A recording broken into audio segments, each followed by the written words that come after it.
Hola mi gente. Bueno, hoy quiero hablar de una cosa que aparentemente la gente no se ha dado cuenta que yo ya lo he hablado. Pero si bien es cierto que yo no tengo muchísimos suscriptores y si bien es cierto que tampoco tengo mucha gente que me escucha, la gente que lo hace em, suele quedarse como con ciertas ideas y esas ideas suelen estar relacionadas psicológicamente con cosas que no habían reflexionado de la forma en la cual a lo mejor yo las reflexioné, o bien son cosas que lo meten en alguna circunstancia de un conflicto emocional o de alguna serie de cosas que no saben cómo luchar contra eso. Y por ejemplo, nunca pensé que el video que había hecho ya hace mucho tiempo sobre el asunto de que los cubanos no dejan hablar y de la forma en la cual se comportan en una conversación fuese el más visto y el que más conflicto ha traído. Es decir, que eso habla precisamente de que entonces yo no estaba tan equivocada con relación a esta cosa del- de la aparente supremacía del cubano en el ejercicio incluso de la palabra, ¿no? Y que no le gusta, por lo tanto, que alguien venga y les diga, oye, es que tú no sabes hacer eso. Cuando desde el punto de vista del cubano, pues prácticamente lo sabe hacer todo. O sea, un cubano puede haber terminado a lo mejor el sexto grado, la secundaria, la high school, pude haber terminado una universidad, de todas maneras sabe cosas para los cuales no está preparado para nada. Tú pones a un cubano que se dedica a la plomería en un congreso de físico nuclear y él tiene una opinión sobre eso, sobre física nuclear. El plomero tiene una opinión sobre eso.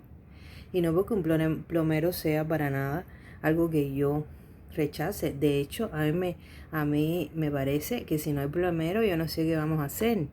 ¿Entienden? No va por ahí la cosa, pero va sobre el punto y el ejercicio del cubano en el hábitat, por lo menos en una generalidad. Y entonces eso suscita también otra característica del cubano, que en el cubano no existen los medias tintas, no existe lo gris, existe lo blanco o lo negro. Por lo tanto, al yo hacer videos de esta naturaleza, entonces a mí se me ha considerado que yo no soy cubana, ¿no? Se me ha confundido con otras nacionalidades, incluso me han dicho que sí soy peruana. No sé, a lo mejor me parezco a la señorita Laura y yo no me había dado cuenta.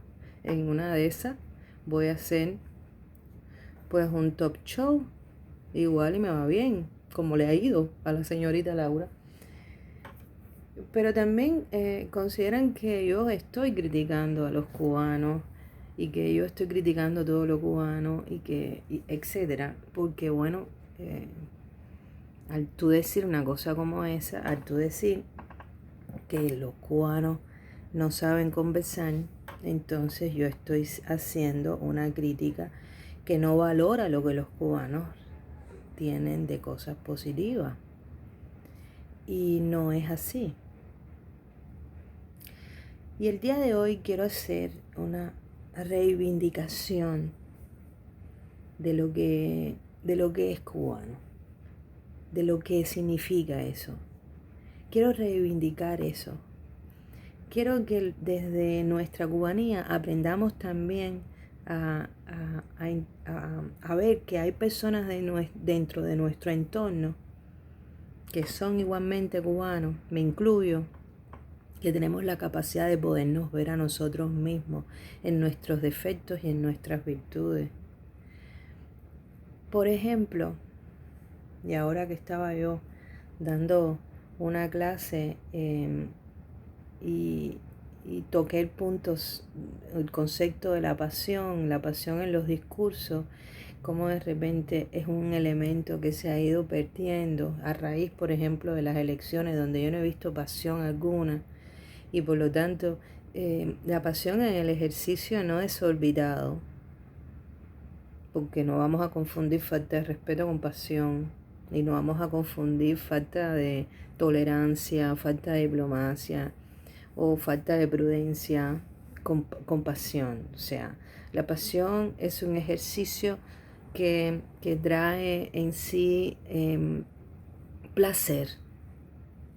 La pasión es idéntica al placer, es su similar, es una especie de consecuencia, para que sea mejor dicho, es una especie de consecuencia. Y en ese sentido, he de decir, en una especie de reivindicación, que en lo que yo llamo la cadena evolutiva de la pasión, en esa cadena evolutiva de la pasión estamos los cubanos, definitivamente. Y esa cadena evolutiva de la pasión ha traído como consecuencia toda una generación, ¿sí?, de productos que son absolutamente singulares y que han aportado no solamente desde esa singularidad, sino que han aportado en su esencia y han transformado la realidad de lo visible, de lo rítmico, del movimiento, del tiempo, o sea, de la temporalidad y de las formas en el arte y la cultura universal. Es decir, que el cubano o lo cubano, para ser más específica, porque no es lo mismo ni es igual ser cubano que lo cubano es aquello que en su proceso de transculturación ha tenido para poder hacer esas justaposiciones de ADN, todas esas justaposiciones genéticas, esas justaposiciones culturales, ha tenido que meter la fórmula, en la mezcla, la pasión. Sin ella no hubiese existido y no tendríamos para nada ninguna cosa que pudiéramos sentarnos a conversar la gente que sabemos qué significa lo cubano. La gente que no significa qué significa lo cubano, valga la redundancia, se sienta a hablar bobería, ¿sí? Incluso si no son cubanos, cuando hablan de los cubanos, bobería. Estoy reivindicando a los cubanos. Hay gente que no es cubana y se sienta a hablar bobería de los cubanos, por supuesto, porque no conoce en esencia muchísimas de esas formas o de esos comportamientos. Esto, por ejemplo, parte no solamente de lo que ya les decía, sino ahora en el fin de semana que compartimos con amistades en un apasionado juego de dominó. Yo era la más diminuta en pasión, siendo yo una persona muy pasional, diminuta en pasión, porque trataba de comprender los niveles estridentes en los que funciona un juego como el dominó cubano. Y digo el dominó cubano porque es el juego de el doble 9. El doble 9 es el dominó cubano. Hay otros tipos de dominó. Por ejemplo, el doble 12 que es chino, el doble 6 que es el que generalmente la gente juega en otros lugares con mayor recurrencia.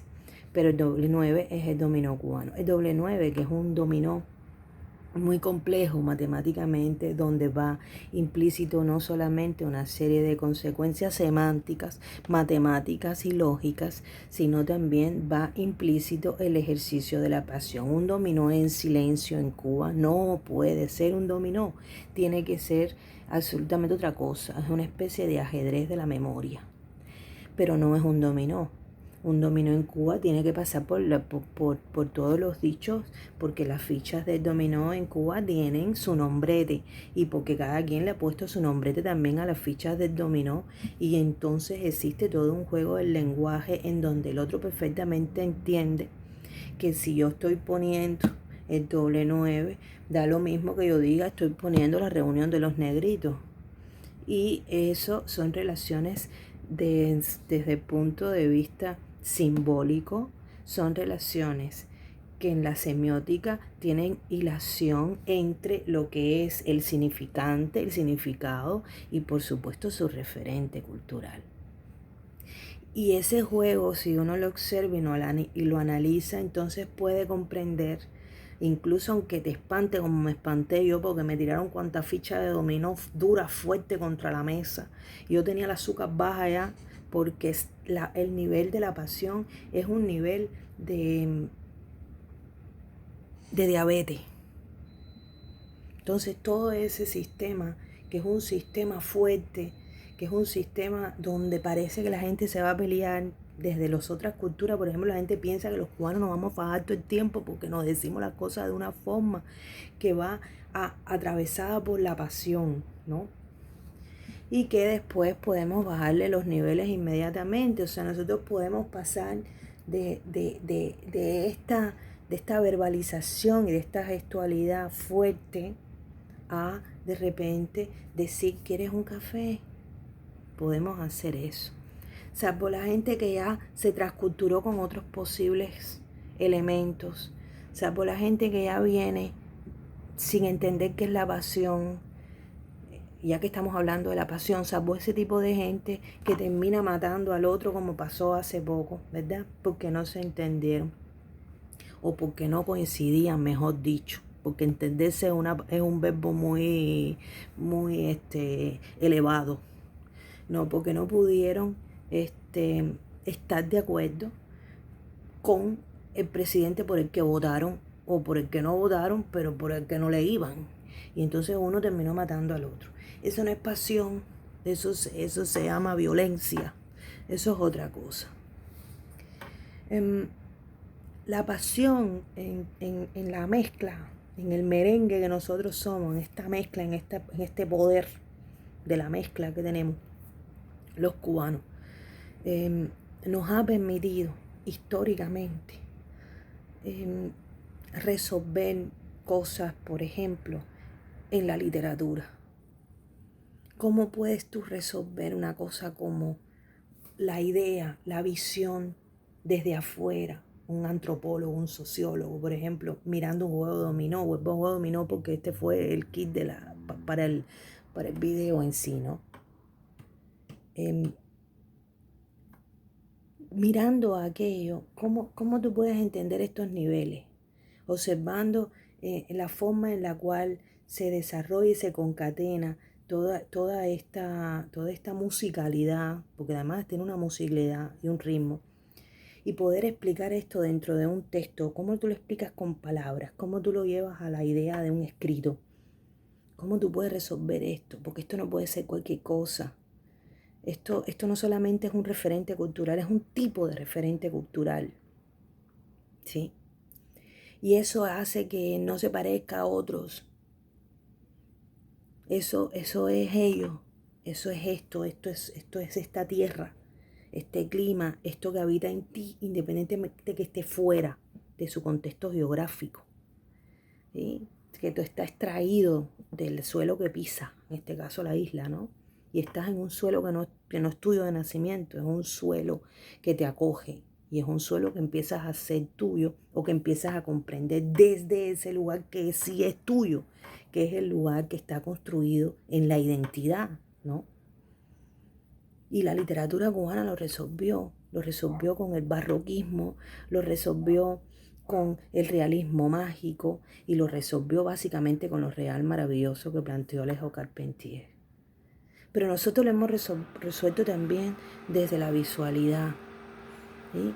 Hemos trabajado tanto los aspectos dolorosos de ser una isla como los aspectos más risibles de ser una isla perdida, sin contacto, ¿no? Y nos hemos inventado los objetos y hemos creado nuevos materiales y hemos inventado técnicas y hemos ido caminando y nos hemos ido encontrando la basura del otro y hemos reconstruido el país a partir de toda esa basura en el objeto encontrado.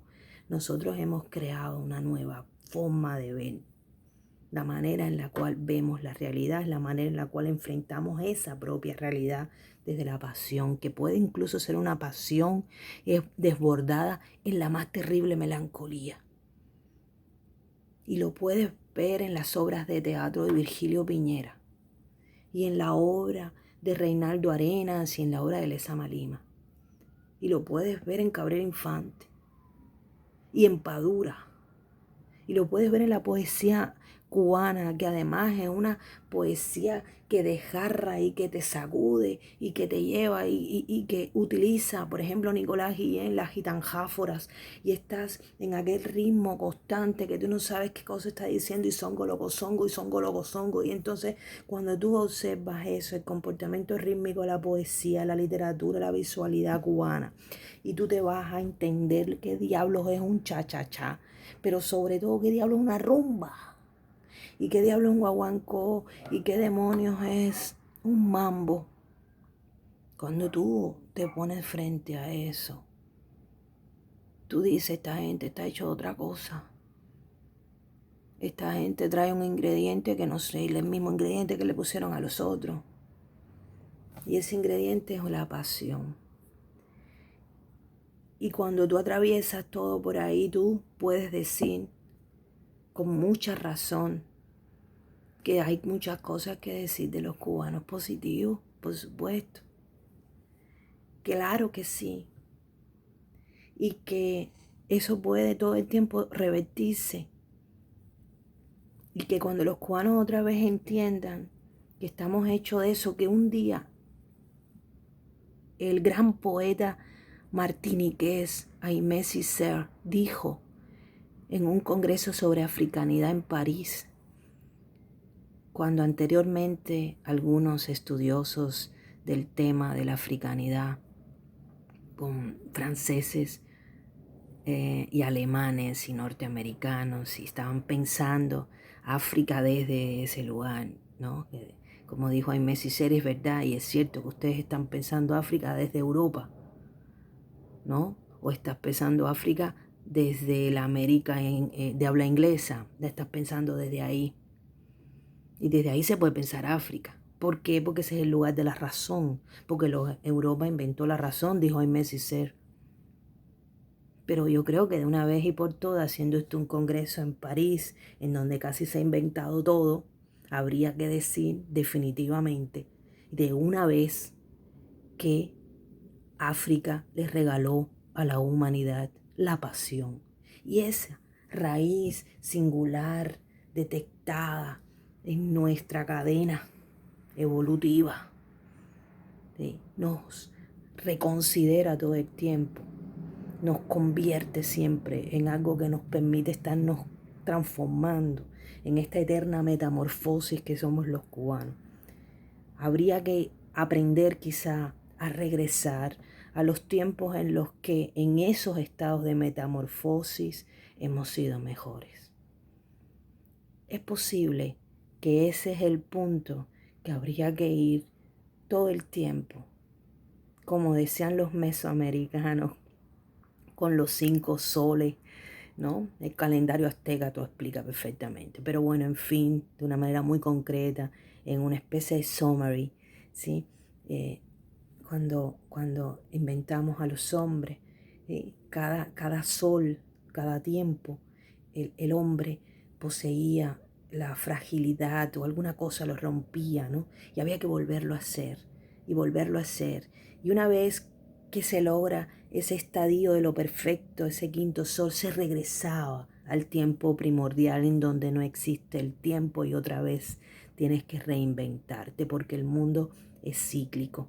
Quizá en ese pensamiento mesoamericano, que es un pensamiento vinculado constantemente con la vida y con la muerte, también en un estado metafórico, por supuesto, en el estado de la renovación, los cubanos tendríamos que pensar que la pasión, que es un ejercicio fundamentado en la creatividad absoluta, en la singularidad de ser una cosa que no se parece a nadie, ¿ok?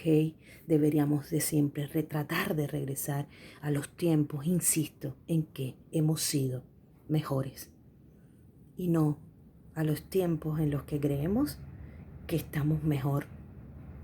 No se es mejor, sino se piensa mejor. ¿De acuerdo? para ustedes, día de hoy, lunes, despeinado.